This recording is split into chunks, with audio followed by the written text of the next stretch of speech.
You're listening to Feed News every day, bringing you the most urgent headlines from around the world every single day. I'm your host, and today's top story is one of global tension and diplomatic brinkmanship. Let's get into it. Trump hints he'll hold off Iran strike. For now, in a significant shift from his earlier hardline stance, U.S. President Donald Trump is signaling a pause, at least for now, on potential military action against Iran.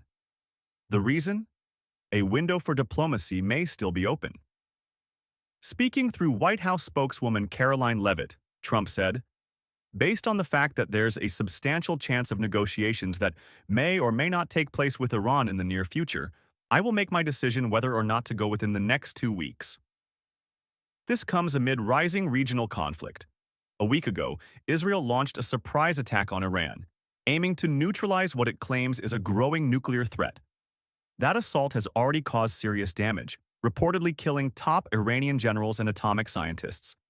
Iran has responded with waves of ballistic missiles and drones, causing heavy casualties on both sides.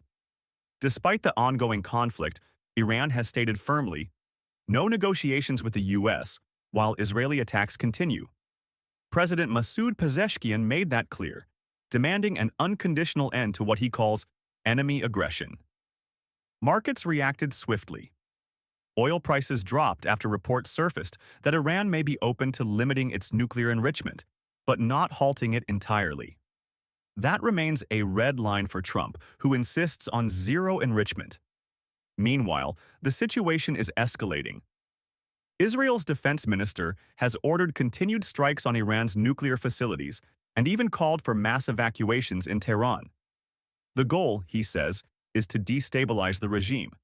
Yet U.S. allies aren't sitting idly by. Diplomatic efforts are underway. European leaders, including those from the UK, France, and Germany, are urging Iran to return to talks. French President Emmanuel Macron criticized Israel's attacks on civilian infrastructure and emphasized the need for de-escalation. In Geneva, Iranian Foreign Minister Abbas Araghchi is expected to meet with European counterparts, though the discussions will be limited to nuclear and regional issues.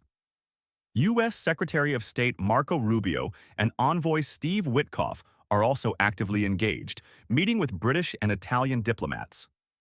And on Friday, German Chancellor Friedrich Merz and Turkish President Erdogan jointly called for calm and reiterated that Iran must not obtain nuclear weapons.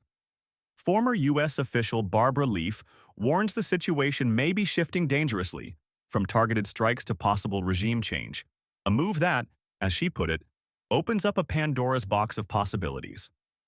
And as always with Trump, the phrase "within 2 weeks" is hanging in the air. Will he act? Or is this the calm before a much bigger storm? Stay with Feed News every day for updates as this high-stakes standoff unfolds.